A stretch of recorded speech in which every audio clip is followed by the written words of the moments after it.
Leituras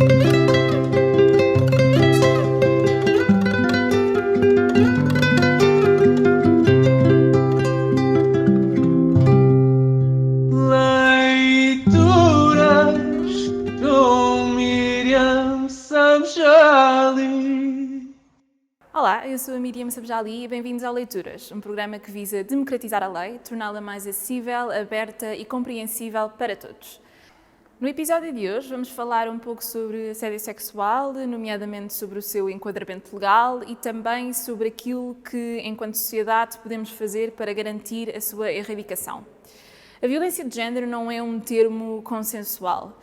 Uma diretiva do Parlamento Europeu e do Conselho, de 25 de outubro de 2012, estabelece os direitos e a proteção que é devida às vítimas de criminalidade e nela é dito que a violência que é direcionada a determinada pessoa por causa do seu género, da sua identidade ou expressão de género, ou que afeta pessoas de determinado género de forma mais acentuada, é considerada violência de género. A violência de género pode traduzir-se em danos físicos, emocionais, psicológicos, sexuais ou até económico-financeiros à vítima. Constitui uma forma de violação da sua liberdade pessoal e da sua dignidade enquanto pessoa.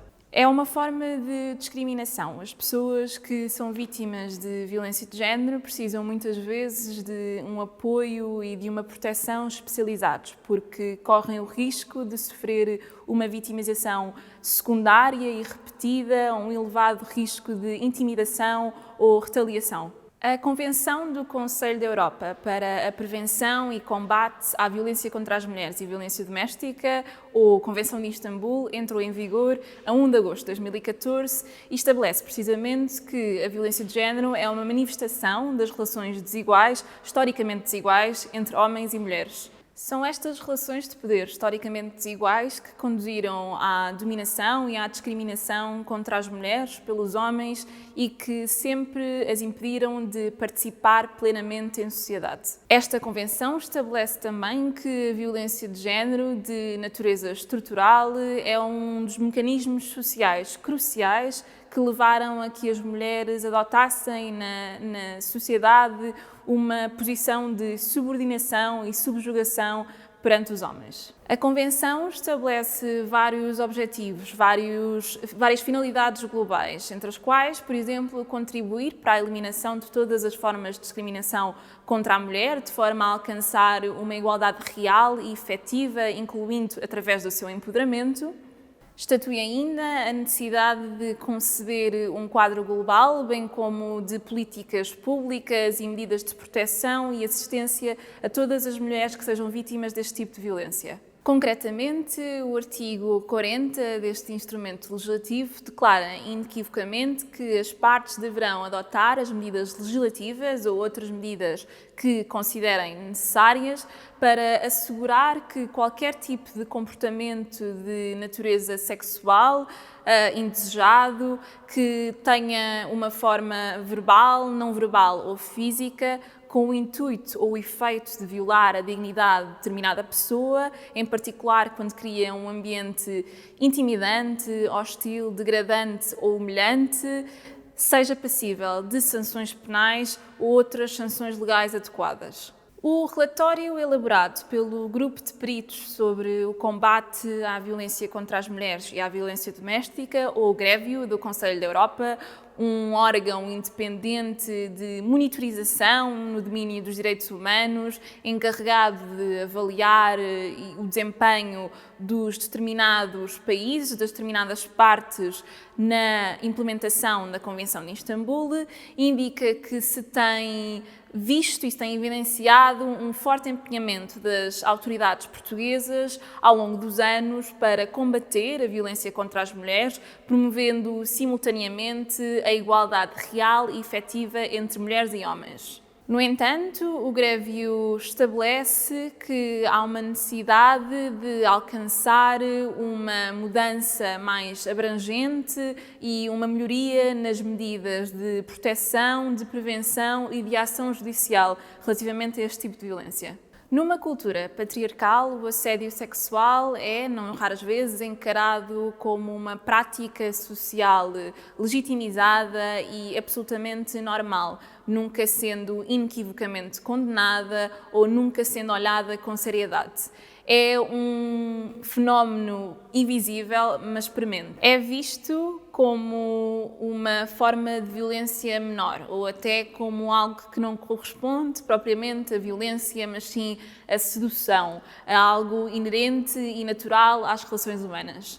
Mas não é, e o seu impacto não deve ser menorizado. Em situações de assédio sexual, em contextos laborais, os desequilíbrios de poder podem ser particularmente evidentes, o que pode contribuir para que determinada pessoa, a vítima, se iniba de denunciar a situação à sua entidade patronal ou outra instituição com poder de intervenção, como a CIT, Comissão para a Igualdade no Trabalho e no Emprego, ou o seu sindicato. Isto porque pode ter receio de uma eventual retaliação, de perder o seu posto de trabalho, de ser ostracizada e desacreditada por colegas e superiores hierárquicos sem nunca conhecer justiça. A esmagadora maioria das vítimas de assédio sexual são mulheres, tanto particularmente vulneráveis, as mulheres mais economicamente desfavorecidas, as mulheres migrantes, as mulheres racializadas. As vítimas desta prática violenta são silenciadas, ignoradas e os seus sentimentos e testemunhos desvalorizados. Isto contribui para aumentar e prolongar o impacto lesivo da situação de violência na vítima, o seu medo e a sua vergonha. Prevalece a responsabilização ou culpabilização das vítimas, sendo o assédio sexual quase descrito como uma reação inevitável e natural a qualquer comportamento da vítima, à sua postura, à forma como se veste ou como interage. O artigo 170 deste diploma criminaliza apenas a importunação sexual, referindo-se apenas a quem importunar outra pessoa, praticando perante ela atos de caráter exibicionista, formulando propostas de teor sexual ou constrangendo-a a qualquer contacto de natureza sexual. Já o artigo 29 do Código de Trabalho é mais abrangente, definindo assédio sexual como comportamento indesejado de determinada pessoa, de caráter sexual, sob forma verbal, não verbal ou física, com o objetivo ou o efeito de perturbar ou constranger determinada pessoa, afetar a sua dignidade ou de lhe criar um ambiente intimidativo, hostil, degradante, humilhante ou destabilizador. A prática de qualquer conduta de assédio sexual em contexto laboral constitui uma contraordenação muito grave e pode conferir à vítima um direito a ser indemnizada. Recentemente, na Assembleia da República, existiram também algumas iniciativas legislativas que visavam alargar o âmbito do artigo 170 do Código Penal para que ele passasse a contemplar condutas que correspondem a assédio sexual, como definido pela Convenção de Istambul, mas que não são criminalizadas ou, se ocorrerem em contexto laboral, são apenas classificadas de contraordenação muito grave.